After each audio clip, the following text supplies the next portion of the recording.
Selection કર્યું છે। હજારો લાખો વર્ષ પહેલા માં અંજનીએ જે હનુમાનજી મહારાજને જન્મ આપ્યો તો પ્રગટ કર્યા હતા એ વખતે ચૈત્ર સુધી પૂર્ણિમાને મંગળવાર હતો। આજે આપણે ભાગ્યશાળી છીએ કે વર્ષો પછી ચૈત્ર સુધી અને મંગળવાર છે। આખી રાત આપણે આજે દાદાની આરાધના કરવાની છે। તમને બધાને ખબર છે મોટો માણા જન્મ દિવસે રાજી બહુ હોય। તમે બધા હેપી બર્થડે ઉજવો છો હે? એટલે હવની કેપેસિટી પ્રમાણે હવ ઉજવો ને। આપણે કેપી સ્વામી કેવું કીધું કે પત્ની બહુ પ્રેમ કરતા હોય આપણે પત્નીને તોય ગુલદસ્તો લેવા જાય તો 500 રૂપિયાનો હોય તો 200 રૂપિયાનો લઈએ। આજે મારા દાદાનો જન્મદિવસ છે ને એટલે 5000 કિલો ફૂલથી અભિષેક છે યાર।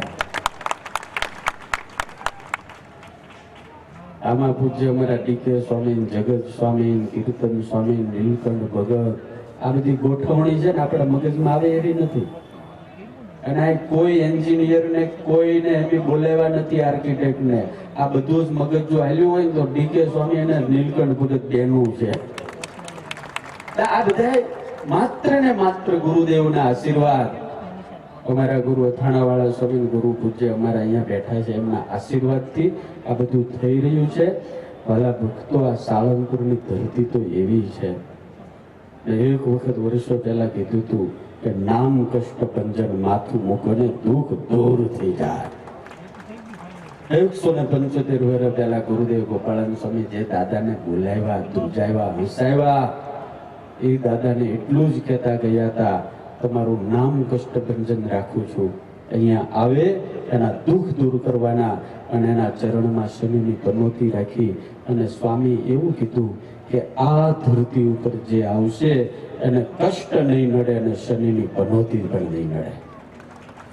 દાદા બાળ બ્રહ્મચારી પણ હજારો જુવાનિયાઓને દીકરી આપ્યા, હજારો લોકોને ઘરવાળી આપી। આ મારા અનુભવ છે, મને મેં જેટલાને બાધા આપી એની વાત છે।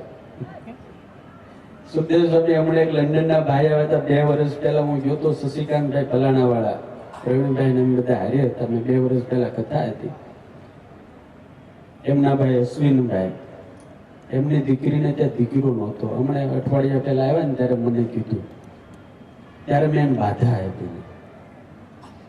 મને કહ્યું સ્વામી બાધા ફળી, એવો છોકરો થયો અમારે। એટલે પછી સહેજે મેં પૂછ્યું, મને રાખે બલિષ્ઠ હોય, જે સમંદર તરી જાય, જે પોતાના ઈષ્ટને અંદર રાખે બલિષ્ઠ હોય, સનિષ્ઠ હોય, એને કોઈ કનિષ્ઠ પુરવાર ન કરી શકે। હનુમાનજી મહારાજના ઈષ્ટ એની અંદર છે, ઈષ્ટ સર્વોપરી હોવા જોઈએ, એમાં શ્રદ્ધા હોવી જોઈએ, માન્યતા નહીં।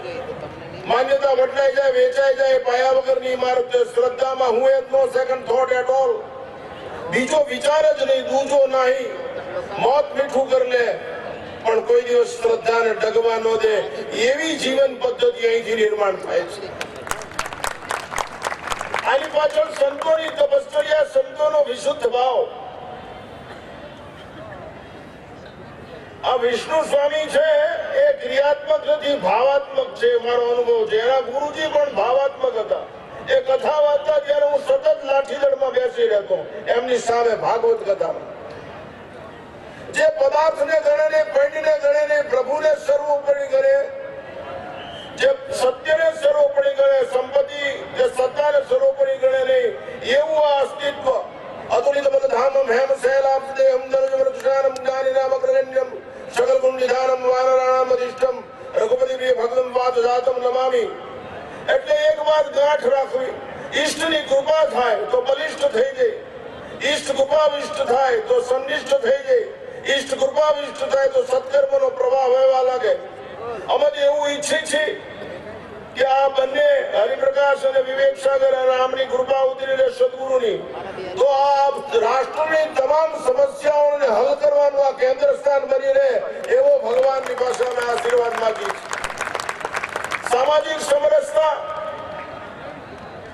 આર્થિક સદ્ધરતા, સાંસ્કૃતિક દિવ્યતા અને ભવ્યતાનો એક માહોલ નિર્માણ થાય વિશ્વની અંદર, વિશ્વ ગુરુ સ્થાન ઉપર બિરાજમાન સંત પાયાનો વિષય બની જાય સંત બલિદાનની ભાવનાથી કૂદી પડે સંત વસંત લાવી દે સંત અનંતનું દર્શન કરાવી દે સંત અંતમાંથી મુક્ત કરી દે સંત ભગવંત કરાવી દે સંત તાગ લાવી દે સંત બાગ બનાવી દે સંત અનુરાગ જન્માવી દે આ બધું અંત વાળું છે માટે અનંત તરફ જાય છે અંતથી અનંત સુધીની યાત્રામાં સંત અનિવાર્ય છે એવો ભૂત છે. તમે ઝડપથી આવી જશો એ શો આપણે જોશું. અને આપ સૌ જોઈ રહ્યા છો સાળંગપુર દાદાના દરબારની અંદર હનુમાનજી મહારાજનો મહામહોત્સવ જન્મોત્સવ ઉજવાઈ રહ્યો છે. આપણે કરવાનું છે. ગુજરાતની અંદર નહીં પણ ભારત વર્ષની અંદર ક્યારેય કોઈએ કલ્પના ન કરી હોય એવો પુષ્પાભિષેક અને દાદાની પાસે જે નૃત્ય લોકોએ કર્યું છે, અગ્નિથી પૂજા કરી છે અને દાદાની આગળ જે આતશબાજી કરીને હજારો લાખો ભક્તો જે દાદાની મહાન નિરાંજન આરતી કરી છે. તો આ નિમિત્તે દાદાના દરબારની અંદર જે કોઈ ભક્તો આવ્યા છે, જે કોઈ લાઈવ નિહાળી રહ્યા છે, તમામને દાદા સર્વ રીતે સુખી રાખે એવી દાદાને પ્રાર્થના કરીએ છીએ. આવતીકાલે સવારે 5:30 થી માંડી અને બપોરના 2 વાગ્યા સુધી ભવ્યાતિ ભવ્ય કાર્યક્રમ છે અને મુખ્યમંત્રી પોતે ભૂપેન્દ્રભાઈ પટેલ સાહેબ પોતે અહીંયા આવતીકાલે દાદાને હેપી બર્થડે કહી અને શ્રીફળ હોમવા માટે અને દાદાની પૂજા કરવા માટે પધારવાના છે.